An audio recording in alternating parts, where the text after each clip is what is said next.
हरिः ओम्।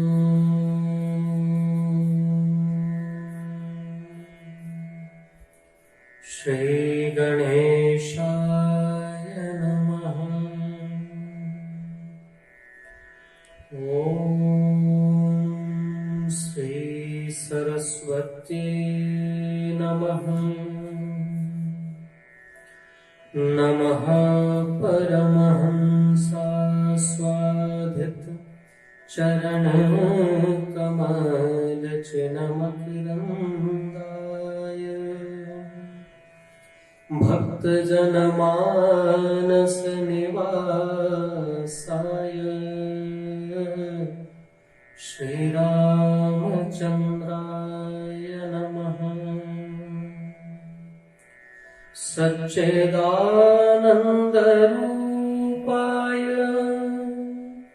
विश्वोत्पत्त्यादिहेतवे तापत्रयविनाशाय श्रीकृष्णाय वयं नमः।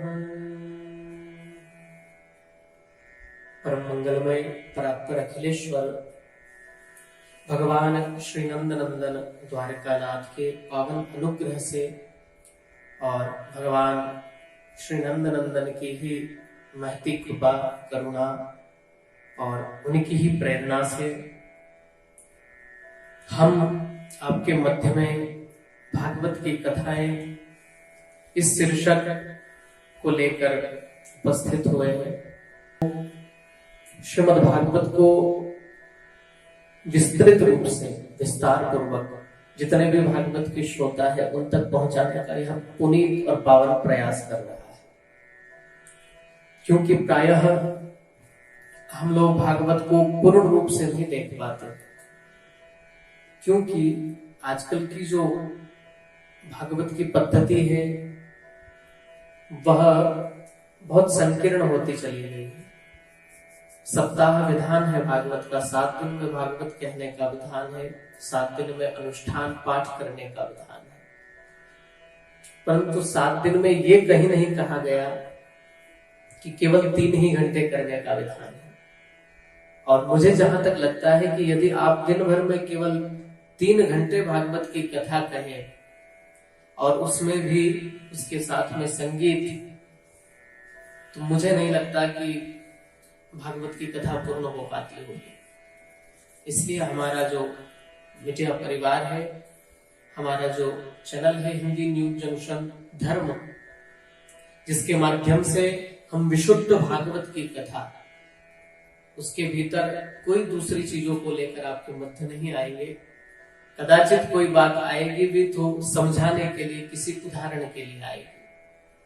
इसलिए हमारा यह प्रयास है कि हम आप तक विशुद्ध भागवत पहुंचाएं और आप सबसे भी सहयोग अपेक्षित है। आप स्वयं भी सुने, अपने बच्चों को सुनाएं, अपने घर में जो बुजुर्ग हैं उनसे निवेदन करें, उन तक पहुंचाएं, उनको भी सुनाएं। तो आइए हम ऐसी कथा कहने जा रहे हैं जिसको सुनने मात्र से, जो सुन मात्र लेता है उसके हृदय में भगवान आकर के बैठ जाते हैं। हरिश्चित्तम समाश्रयेत, जो केवल सुन ले तो उसके हृदय में भगवान आकर विराजमान हो जाते हैं। सदा सेव्या श्रीमद्भागवती कथा यस्य श्रवण मात्रेण हरिश्चित्तम समाश्रयेत। सदा सेव्या, इस भागवत की कथा को सदा सेवन करो, सदा सेवन करो। श्रीमद्भागवती कथा यस्या श्रवण मात्रेण, इसके श्रवण मात्र से हरिश्चित्तम समाश्रयेत, भगवान आपके चित्त में आकर के विराजमान हो जाएंगे। तो आइए ऐसे पावन और पुनीत ग्रंथ की महिमा को हम लोग जाने, जिसको सुनने मात्र से हृदय में प्रभु आकर विराजमान हो जाते हैं। इससे अधिक और महिमा इस ग्रंथ की क्या हो सकती है। परंतु फिर भी प्रत्येक ग्रंथ का, प्रत्येक कथा का अपना एक महात्म्य होता है। उसी महात्म्य को आपके मध्य में रखने का प्रयास कर रहा हूं। भागवत का आपको संक्षिप्त परिचय करा दूं। भागवत जो है वो 18 पुराणों में से एक पुराण है। भागवत के 12 स्कंद है, अर्थात 12 स्कंद है, और इसमें 335 अध्याय है, और उन 335 अध्यायों में 18,000 श्लोक है। इतनी बड़ी यह पावन और पुनीत संहिता है। और संतों ने तो कहा है, बोले ये जो भागवत है ना, ये कोई पोथी नहीं है, ये कोई किताब नहीं है, ये क्या है? ये तो साक्षात भगवान राधा और भगवान माधव का स्वरूप है। इस पर जो काले काले अक्षर हैं वो साक्षात कृष्ण का स्वरूप है, और गौर वर्ण का, सफेद वर्ण का ये जो पृष्ठ है, यही तो श्री राधा जी है। तो भागवत कोई सामान्य नहीं है। तेनेयम वाङ्मयी मूर्ति प्रत्यक्षा वर्तते हरे है, ये भगवान की शब्दमयी मूर्ति है। इस संसार में कई मूर्तिकार हुए हैं। कुछ मूर्तिकार ऐसे हुए जिन्होंने मिट्टी की प्रतिमाएं बनाई, मिट्टी की मूर्ति बनाई। कई मूर्तिकार ऐसे हुए जिन्होंने अष्टधातु की बनाई। कई मूर्तिकार ऐसे हुए हैं जिन्होंने पीतल की बनाई, तांबे की बनाई, पाषाण की बनाई, पत्थर की बनाई। परंतु एक बिरले और ऐसे अद्भुत मूर्तिकार श्री वेदव्यास जी हुए हैं जिन्होंने भागवत की शब्दमयी मूर्ति बनाई, शब्दमयी अक्षरमयी मूर्ति बनाकर हमारे सामने प्रस्तुत कर दी। तेनेयम वाङ्मयी मूर्ति प्रत्यक्षा वर्तते हरे है, ये साक्षात श्री हरि ही है। इसलिए भागवत का जो महात्म्य है वो विशेषकर 2 ग्रंथों ने गाया है। देखो, भागवत की महिमा तभी से पता चल जाती है जब इसके समकालीन ग्रंथ भी इसकी महिमा गा रहे हैं। आप जब भी देखेंगे संसार में, जब 2 प्रतिस्पर्धी होते हैं, प्रतियोगिता में जो लोग शामिल होते हैं, वो एक दूसरे की कभी भी बड़ाई नहीं करते, वो अपने से दूसरा कभी अच्छे को नहीं बताते। और यहाँ 18 प्रतियोगी हैं, मानो 18 पुराण अपनी अपनी रेस में है, परंतु दूसरे जो पुराण हैं वो भी भागवत की महिमा का गान कर रहे हैं। वो भी कहते हैं भागवत सर्वोत्तम है, अर्थात ये कोई साधारण नहीं है। तो आइए इसी भागवत का महात्म्य हम लोग श्रवण करें। पद्म पुराण ने भी इसका महात्म्य गाया और स्कंद पुराण ने भी गाया। हम लोग पद्म पुराणोक्त महात्म्य का दर्शन करते हैं।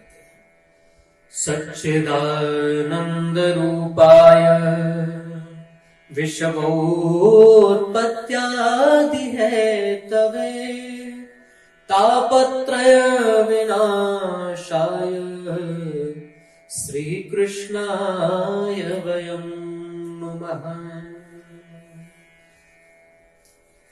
देखो, हमारे यहाँ एक बड़ी बड़ी सुंदर पंक्ति वाला एक भजन है, मैं अक्सर कभी कभी गुनगुनाया करता हूँ। श्याम प्यारे से जिसका संबंध है उसको हर घड़ी आनंद ही आनंद है। अर्थात ईश्वर से जिसका संबंध है उसको दुनिया की मोह माया ये सब उलझनों में नहीं डाल सकती, और कदाचित उस दुनिया की मोह माया डालना भी चाहे तो भी वो उलझ नहीं पाता, वो उसे उलझन समझता ही नहीं है। वो तो सदैव भगवान के आनंद में मस्त रहता है, क्योंकि ईश्वर से जिसका संबंध है, जो जिसका मायापति से संबंध है, भला माया उसका क्या बिगाड़ सकती है? माया उसका कुछ नहीं बिगाड़ सकती। जो माया का भी पति है उसके साथ संबंध रखता है। तो भैया, हमें भगवान से संबंध बनाना है ताकि इस माया से हम प्रभावित न हो पाए। भगवान से हमारा एक रिश्ता हमें स्थापित करना है। आत्मा का शाश्वत रिश्ता यदि कोई है तो वो परमात्मा के साथ है। आत्मा का शाश्वत पति परमात्मा है। इसलिए संबंध कैसे स्थापित हो? हम अपनी आत्मा के लिए जब वर का वर्ण करने जाएं, वर को देखें तो वो कैसा हो, तो हम लोग बड़ी सामान्यता से समझेंगे। जैसे संसार में लोग अपनी बेटी के लिए वर ढूंढते हैं और उसमें क्या क्या चीजें देखते हैं, वैसे ही हम आपका परिचय परमात्मा से कराते हैं। जैसे एक सामान्य लड़के से किसी कन्या का परिचय कराया जाता है, क्योंकि हम जितनी सरलता से समझेंगे चाहे तो बहुत बड़े बड़े उद्धरण भी दे सकते हैं, कहीं व्याकरण संबद्ध जो है वो भी उद्धरण दे सकते हैं, परंतु नहीं, जितनी सरलता से हमें समझ में आ जाए। हमारा उद्देश्य बड़े बड़े उद्धरण दे करके या शास्त्रों की बहुत कठिन कठिन बातें करके आपके भीतर विद्वान होने का, आपके मध्य में विद्वान होने का गौरव पाने का नहीं है, परंतु अपितु भागवत के भीतर जो एक से एक ऐसी बातें हैं जो हमारे जीवन का मार्गदर्शन कर सकती है, उसको सरलता से सरल भाषा में आप तक कैसे पहुंचाया जाए, ये हमारा उद्देश्य है। तो जब हम किसी के साथ अपना संबंध जोड़ते हैं, कोई रिश्ता स्थापित करते हैं, जब कन्या के लिए वर देखने के लिए लोग जाते हैं तो सबसे पहले क्या देखते हैं, वैसे ही उसी दृष्टि से हम परमात्मा से परिचय करते हैं। सच्चिदानंद रूपाय, कन्या के पक्ष के जो लोग हैं वो सबसे पहले वर में क्या देखते हैं, स्वरूप, उसका स्वरूप कैसा है। भाई लड़का दिखने में तो अच्छा है ना, गोरा है, काला है, नाटा है, जैसा भी, उसका स्वरूप कैसा है। और दूसरी बात होती है करता क्या है। भाई स्वरूप जो है थोड़ा बहुत सांवला भी हो, थोड़ा नाटा भी हो, चलेगा, परंतु काम यदि अच्छा करता है, धन के आय के स्रोत उसके पास अच्छे हैं, तो कभी कभी स्वरूप को पृथक रख दिया जाता है, बोले कोई बात नहीं, सुंदर कम है, चलेगा, काम तो बहुत अच्छा करता है, ठीक है। बहुत सुंदर हो बालक और यदि काम उसके अच्छे नहीं है, दिन भर जुआ खेलता रहता है, मदिरा का पान ही करता रहता है, तो ऐसी सुंदरता को क्या चूल्हे में डाले। वैसी सुंदरता क्या काम की। तन सुंदर हो परंतु कार्य सुंदर न हो, मन सुंदर न हो, तो वैसा वो किस काम का है। और तीसरी चीज देखते हैं कि यदि भाई सुंदर भी है, काम भी बहुत अच्छा करता है, परंतु इसका मन है भी कि नहीं हमारी बेटी से विवाह करने का, ये भी तो महत्वपूर्ण है। और इसके साथ अपनी बेटी का यदि विवाह कर दिया तो वो खुश रहेगी कि नहीं, ये हमारा स्वार्थ भी है। खुश रहेगी तभी तो हम देंगे, वो खुश न रखे उसको तो किस काम का। वो खूब अच्छा काम भी करता हो, सुंदर भी बहुत हो, परंतु हमारे लिए तो राख के ढेर के समान है, वो हमारे किसी काम का नहीं। तो उसके साथ संबंध जोड़ देने से हमारा क्या लाभ होगा। क्या हमारे एक पिता का, एक माँ के जीवन का सबसे बड़ा लाभ यही होता है कि वो अपनी बेटी को, अपनी पुत्री को सदैव खुश देखना चाहते, वो उसको प्रसन्न देखना चाहते, यही उनके जीवन का परम लाभ होता है। चाहे तो हम ये भी कह सकते हैं कि यही उनके जीवन का एक स्वार्थ होता है।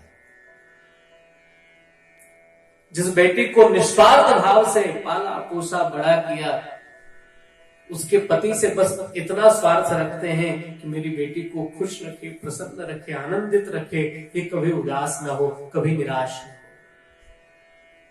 बस इतना चाहता है एक पिता, एक माता। तो हमारा क्या लाभ होगा। तीन चीजें हमने देखी। सबसे पहले दिखता कैसा है, स्वरूप कैसा, दूसरा करता क्या है, और तीसरी बात उसके साथ संबंध कर देने से फायदा क्या है। वैसे ही हम परमात्मा से आपका परिचय कराते हैं। देखिए भगवान कैसे हैं, दिखते कैसे हैं, स्वरूप क्या है। सच्चिदानंद रूपाय, भगवान का स्वरूप कैसा है, बोले सच्चित और आनंद स्वरूप है परमात्मा। वो सत्य स्वरूप है। सत्य किसे कहते हैं, जो कल भी था, आज भी है और कल भी रहेगा। किसी भी स्थिति में वो बदलने वाला नहीं है। वो काला बाधित है, उसको समय कभी प्रभावित नहीं करता। वो कल भी सत्य था, आज भी सत्य है, वो आगे भी रहेगा। राम कल भी था, राम आज भी है, राम आगे भी रहेंगे। शिव तब भी थे, शिव अब भी है, शिव आगे भी होंगे। जो सत्य है, सत्यम शिवम सुंदर, तो जो सदैव है वही सत्य है। आप एक बात हमेशा ध्यान रखिएगा, जो व्यक्ति सत्य बोलता है ना वो कभी बदलता नहीं, और जो झूठा होता है वो हर क्षण बदलता रहता है। कभी क्या बोलता है, कभी क्या बोलता है, कभी क्या बोलता रहता है। और जो सत्य होता है उसको झूठ के आवरण लगाने की जरूरत नहीं पड़ती। भगवान क्या है? सत्य स्वरूप है, फिर आनंद स्वरूप है। भगवान सदैव आनंद में रहने वाले हैं और सबको सदैव आनंद प्रदान करते हैं। भगवान कभी किसी को दुख नहीं देते। दुख सुख ये जो है, ये तो जीवन के दो पहलू है। जैसे सिक्के के दो पहलू होते हैं ना, कभी उछालो तो एक तरफ गिरता है, कभी उछालो तो इस तरफ गिरता है। वैसे ही कभी जीवन में सुख आ जाता है, कभी दुख आ जाता है। यदि जीवन में दुख ना आए तो सुख की महिमा का बोध नहीं हो पाता। जिस तरह जीवन में अंधेरा ना हो तो प्रकाश की प्रतीक्षा नहीं होती। भी अंधेरा नहीं होगा तो प्रकाश की प्रतीक्षा कौन करेगा, इंतजार कौन करेगा? प्रकाश की महिमा बढ़ाने के लिए अंधेरा होता है, वैसे सुख की महिमा बढ़ाने के लिए दुख होता है। और भगवान तो सदैव सबको आनंद देने वाले, भगवान सुख दुख नहीं देते। ये तो संसार चक्र है, ये चलता रहता है। फिर दूसरी बात ये भी है कि सुख दुख व्यक्ति के प्रारब्ध से बनते हैं, ये उसके प्रारब्ध से उसके जीवन में आते हैं। और एक बात ये भी है कि कोई वस्तु आपके लिए दुख हो सकती है, वही दूसरे व्यक्ति के लिए सुख हो सकती है।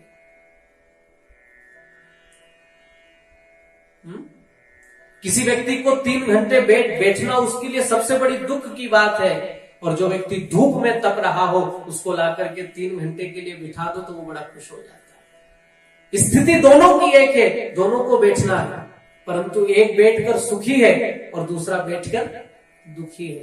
तो जरूरी नहीं है कि जिसमें आप सुख मान रहे हो वो सुख है, वो दूसरे के लिए दुख हो सकता है। सुख और दुख हमारे अपने निजी जो है वो विचार है, निजी अनुभूति है हमारी। हमने जिसमें सुख मान लिया वो हमारे लिए सुख हो गया, और जिसको हमने दुख मान लिया वो हमारे लिए दुख हो गया। तो भगवान कभी किसी को सुख दुख कुछ नहीं देते, वो तो आनंद स्वरूप है भगवान। आपने बड़ा प्रचलित प्रसंग होगा, आपने सुना होगा, जब भगवान श्री कृष्ण पांडवों को महाभारत के युद्ध में विजय श्री दिला करके पुनः द्वारिका लौटने वाले थे, तभी माता कुंती सामने आकर प्रणाम करने लगी। भगवान को बारंबार प्रणाम किया। भगवान ने कहा, बुआ जी क्या चाहती हैं, आप मांग लीजिए आपको जो चाहिए। माता कुंती ने क्या मांगा पता है? माता कुंती कहती, प्रभु यदि कुछ देना चाहते हो तो दुख दे दो। परंतु भगवान ने कहा, बुआ जो चीज हमारे पास है नहीं वो आपको दे कैसे दे? भगवान ने नहीं दिया। क्यों? क्योंकि था ही नहीं ना, दुख भगवान के पास है ही नहीं। जो चीज नहीं है वो हम कैसे देंगे बताइए? भगवान ने नहीं दी। भगवान ने उस दिन अपना द्वारिका जाना जो है वो रद्द कर दिया, फिर से महलों में आ गए। कहने का अभिप्राय, भगवान किसी को दुख नहीं देते, वो तो सदैव आनंद लुटाते हैं अपनी मुस्कान से, तो कभी मुरली की मीठी तान से, तो कभी विविध कथाओं लीलाओं के माध्यम से सदैव भक्तों के हृदय को, जनमानस के हृदय को आनंद सदैव पहुंचाते रहते हैं।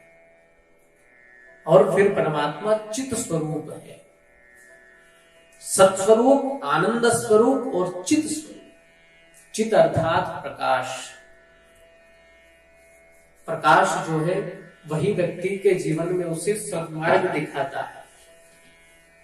प्रकाश न हो तो देख नहीं पाते, अंधेरे में व्यक्ति भटकता रहता है। जब प्रकाश हो जाए तो दिशा दिखाई पड़ जाती है, दिशा का बोध हो जाता है। भाई दिशा का बोध कैसे होता है? आपको ले जाकर अंधेरे में खड़ा कर दिया जाए, आपसे पूछा जाए कौन सी पूर्व दिशा है, कौन सी पश्चिम है, कौन सा उत्तर है, कौन सी दक्षिण है, समझ नहीं आता। रात्रि बीत गई, 1 प्रहर बीता, 2 बीता, 3 बीता, चौथा प्रहर जैसे ही हुआ और एक दिशा से प्रकाश पुंज उदित हुआ, एक दिशा से लालिमा छा गई, आप तुरंत समझ गए ये पूर्व दिशा है।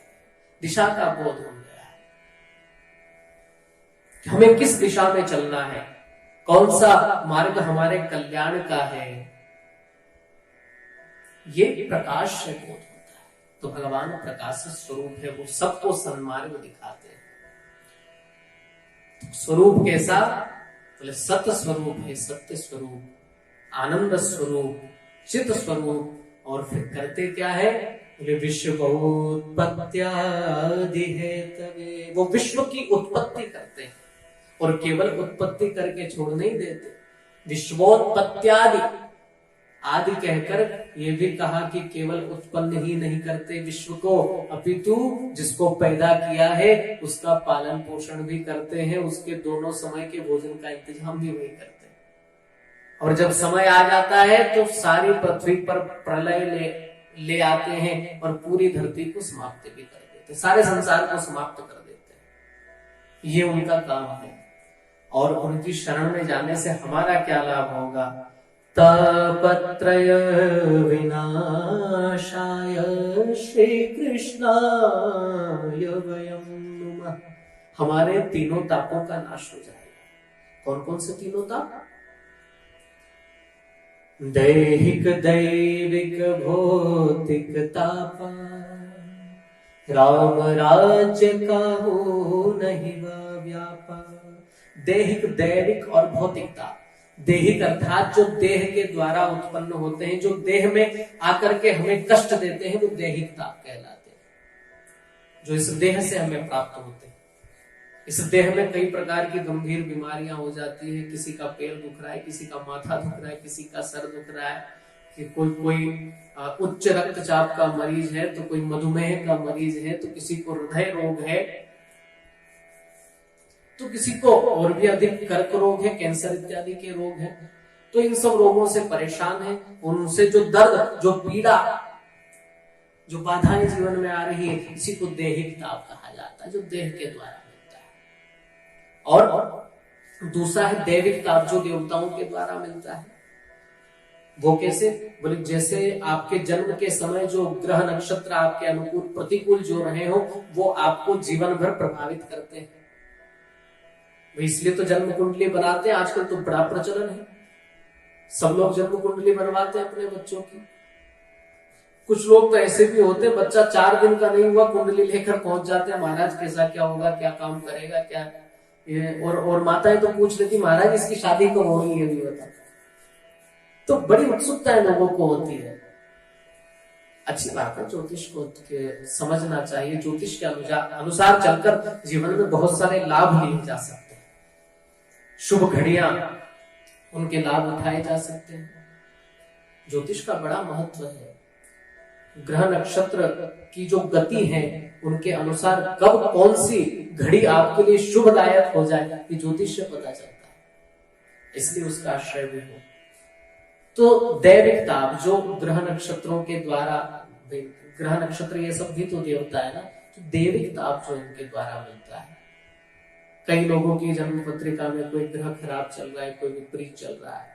एक बार तो गजब हो गया, एक व्यक्ति एक महात्मा जी के पास में पहुंचा, महात्मा जी से कहने लगा, महाराज आजकल सब काम बड़े बिगड़ जाते हैं हमारे, बहुत कोशिश करते हैं, बिल्कुल होते होते काम रह जाते हैं, महाराज जी कृपा करके ये जन्म पत्रिका देखो ना हमारी। महाराज ने पत्रिका देखी, देख करके बताया, ओहो भैया तुम्हारी जन्म पत्रिका में शनि जो है तुम्हारा बड़ा खराब चल रहा है, शनि के कुछ उपाय तुम्हें करने पड़ेंगे। अब था निरा कंजूस एक नंबर का। बोले महाराज जी क्या करना होगा? बोले भाई एक काम करो, तुम एक श्यामा गाय, काले रंग की गाय किसी अच्छे ब्राह्मण को दान करो। उसने मन में विचार किया, इतना बड़ा दान, हाथ जोड़े, महाराज ये हम पे कहां बनेगा, गरीब आदमी में मुझसे नहीं हो पाएगा। महात्मा जी ने, महाराज ने सोचा कि शायद बेचारा गरीब है, एक काम कर भैया, कोई बात नहीं, इतना बड़ा तुझसे ये काम नहीं बनता, कम खर्चे वाला बताता हूं, तो एक काले कलर का, काले रंग का एक कंबल लेना और किसी ब्राह्मण को दान कर देना, या तुझे जो योग्य दिखे, जो जरूरतमंद हो उसको दे देना। उसने सोचा, मन में विचार किया, अरे महात्मा जी ये भी बड़ा महंगा है। महात्मा जी ने सोचा बेचारा बिल्कुल ही गरीब है, एक काम करना भैया, जब तेरे पास कुछ नहीं तो तू एक काम कर, एक काले रंग का धागा लेना और वो ही किसी को दान कर देना। उसने मन में विचार किया, इससे भी बचे तो बढ़िया होगा। कहा महाराज हम पे तो ये भी नहीं। महाराज जी ने कहा, उठ करके खड़े हो गए, कहने लगे जब तेरे पास कुछ ही नहीं है तो ग्रह भी तेरा क्या बिगाड़ लेंगे? भाई ग्रह भी उसी का बिगाड़ते हैं जिसके पास कुछ होता है, उसी का नुकसान होता है। जब तेरे पास कुछ है ही नहीं तो तेरा बिगड़ क्या है? तो ग्रहों की भी अपनी गति होती है। जो ग्रहों के द्वारा, ग्रह नक्षत्र के द्वारा जो पीड़ा हमें मिलती है, जो ताप हमें मिलता है, उसको दैविक ताप कहा जाता है। फिर होता है भौतिक ताप, जो प्रकृति के द्वारा मिलता है, जो अनावृष्टि, अतिवृष्टि, जैसे बहुत ज्यादा वर्षा का होना, बहुत कम होना, तूफान आना, भूकंप आना, ये सब जो है ये सब भौतिक ताप है।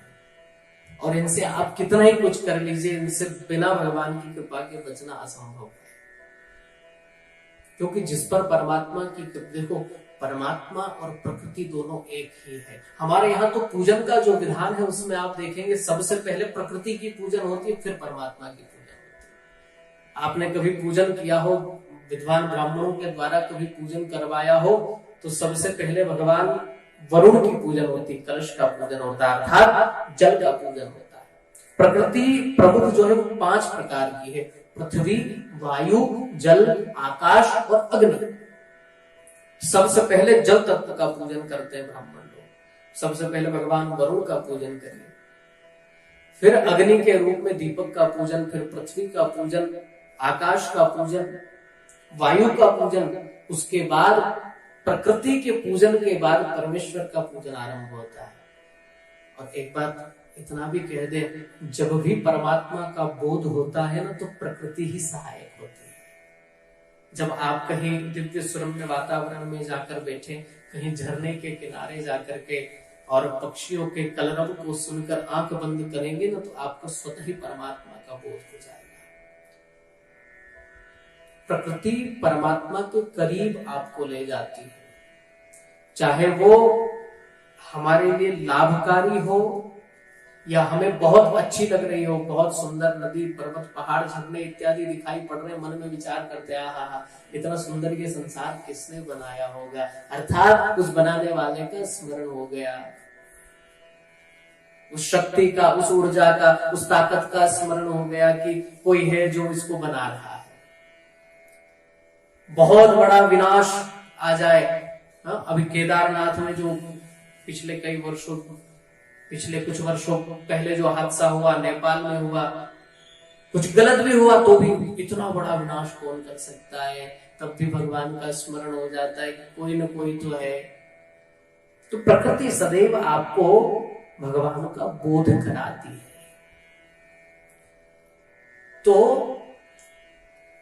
जिनकी शरण में जाने से देहिक अर्थात देह में उत्पन्न होने वाले, दैविक अर्थात देवीय शक्तियों के द्वारा, ग्रह नक्षत्रों के द्वारा मिलने वाले, और भौतिक अर्थात प्रकृति के द्वारा मिलने वाले तीनों ताप नष्ट हो जाते हैं। जिनकी शरण में जाने से ऐसे भगवान श्री कृष्ण को हम सब मिलकर नमस्कार करते हैं। श्री कृष्णाय वयं नमः।